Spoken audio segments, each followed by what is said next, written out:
Hi everyone, it's Christopher. I just thought I'd do a short video on how to use a new piece of software I just discovered about a week ago that removes the stars from your pictures to enable you to edit the nebula or the galaxy in your image. It's called Starnet Plus. Google it and you can download it, and what it will do is it will download the files and copy them into a folder. It isn't an application like a normal Windows application. You don't run it. You just go to the folder where the files are and then choose the image you want to use. I'm using this image today, which is a picture of M33, the triangular galaxy that I took about 2 years ago. These star removal software applications are never perfect. And what I find is this works very well with small, tight, round stars. It doesn't work too well with images I took with my Newtonian reflector because it struggles a bit with star spikes. This image I took with a refractor, a Skywatcher Equinox, so there are no diffraction spikes. Anyway, so when you've downloaded it, you'll see all of these files. The two that you're concerned with are the ones with the little blue boxes in them. One is for mono images and this one's for color. So this is a color image. So what you do is you just drag and drop it over the top like that, and it will open a piece of software to process the image. You can see there, this is what's going to happen. Now, it takes a long time for this process to work. At this point, you go away and have a cup of coffee, or even a meal, or some rest, or do something else, watch a movie, depending on the size of your image, because it will take over an hour to do, particularly this one, which I took with a 20 megapixel camera. In the interests of not making this an enormously long, boring video, I'm just going to stop that process now because I've got one I made earlier. And what you find is when it's finished, it will close down that window and you will have a new file in the folder called starless.tiff. I didn't say this will only work with TIFF files, so don't try to do it with your JPEGs. Make sure it's a TIFF file that you are trying to remove the stars from. So if I just open that one as well, you'll see there it is. Same image, it's just removed all the stars from the picture. So what do I do now? Well, this is the workflow I use. It's a simple workflow for this, just to show you what the difference is. So I use Photoshop, but you can use any app that you might use, PixInsight, GIMP, as I said, Lightroom. I happen to use Photoshop because that's what I use. So once I've opened Photoshop and I've got those images, by the way, if you're going to do another photograph, make sure you either rename this file or move it into another folder, because it will just overwrite it, because it calls every image that it creates a starless.tiff. So there's the starless image. Let's also open the original. And there we have it. Now, I'm going to make a couple of copies of the original, just to show you how this thing works. I'm going to try and do a parallel workflow. So let's just duplicate the image, and I'm going to call that stars. You'll see why in a moment. But I'm also going to duplicate this image again, and I'm just going to call it original. And that one I'm not going to change.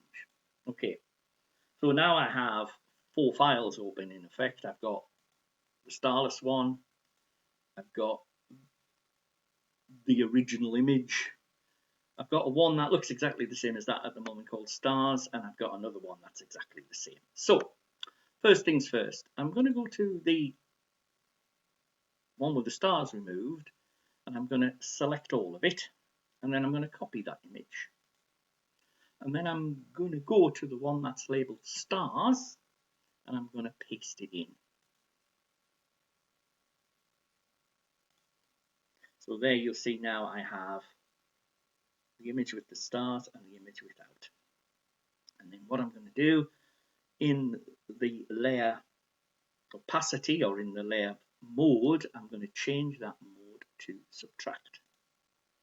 And what you see, what that does is anything that's in the top image, it will subtract from the bottom image. And all I've got left in there are my stars. And then I'm going to just flatten that image. So I've got one image left of stars. Let's go back to my image without any stars on it and the original one. Now, what I'm going to do is I'm going to do some very simple editing, and I'm going to apply the same editing to both of these images so you can see the difference. So here's the starless one. So we'll go to image and adjustments, and I would start with the levels, and I'm just going to move the cursors so that they're lined up with the data, and it makes it all a little bit brighter. And normally I would do that twice because it just needs a little bit of tweaking. And there we go, and that's it. And I'm going to click OK. Now, in order for the same, I'm going to do exactly the same to this image. So again, levels, just bring it in to enhance it, and then we'll do it one more time, in with the levels. Make sure you don't go into the main body of the data because you don't want to clip the data. And there you go. Now, after that, we normally apply some curves. So, image adjustments, curves.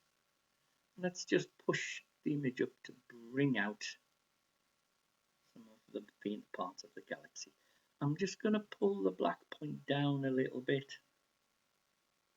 so that it doesn't make the outside of the image too bright, but that will do. Look at that curve. So I'm going to put the same curve on this.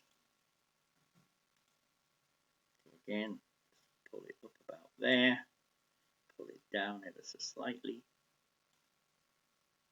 just pull it up and click OK. And let's do one more.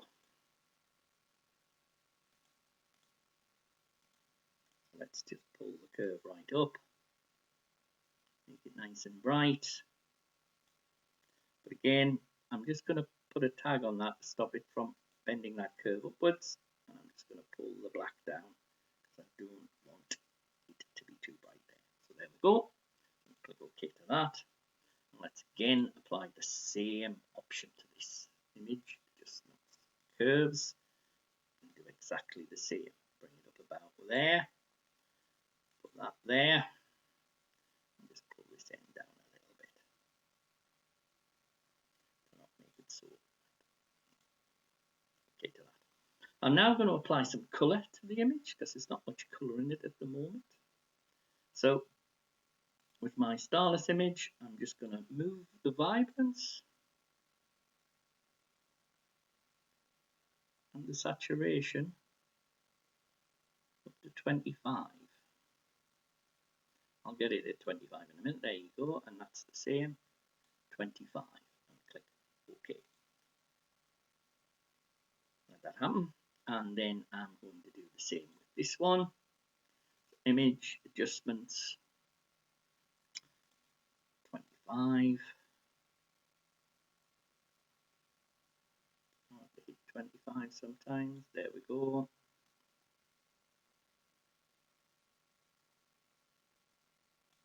And click OK. Put a little bit more colour in the picture. Now the only thing I'm going to do to the stars is I'm going to do that colour thing. So again, image adjustments, go to my vibrance, and I want 25 and 25 just to put a bit more colour into it. Click OK, a bit of colour into the stars. And I'm also going to just, that looks a bit black to me, and I don't like my sky too black. So I'm just going to open the exposure, and in the offset you'll see I'm just going to up the offset about. Now I normally have it about 0.003, and I don't know if you can see the difference there between that. And you can do more. If I did that, for instance, it would go very grey, but I normally do 0.003 would be enough. Just takes the harsh blackness out of the image. Okay to that. Now, what I'm going to do with these stars is I'm going to go back to my starless image. In fact, what I might do, and I'm going to, again, select all of it. And I'm going to go to copy it, go to my stars image and paste it in again.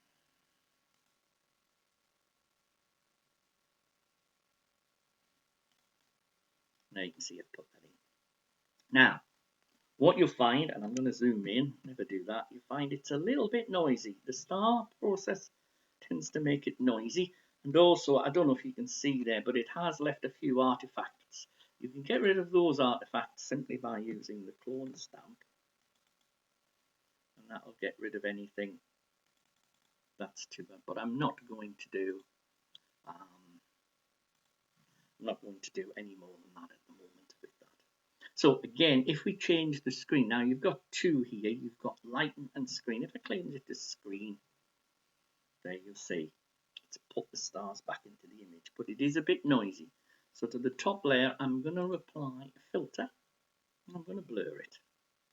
It's not so important because they're blur it by about 3.5. That should be okay. I mean, there are more sophisticated noise reductions, but we just need to be aware that they can be a bit complicated to use. So just a simple blur is all I've done with this. My particular camera, it's an Altair Astro 183 colour, has a habit of putting a lot of green in images. In fact, so much so that one of the users invented this little thing here for removing the green. And I'm going to apply that to all of the images. And let's go to this one. Fit on screen. Make sure it's the same size. And again, I'm just going to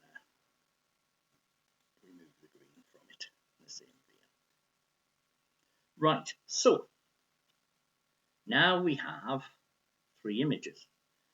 There's the original image with some simple editing to make the galaxy brighter, but you may notice it's also brightened and enlarged the stars.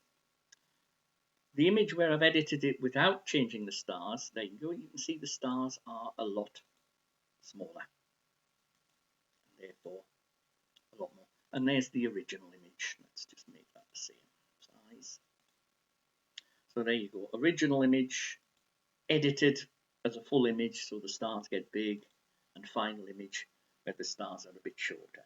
Now, I'll be honest, that's a very, very simple way. Normally on something like this, I would be very, very gentle with the editing and probably take a bit more time over it than I have now.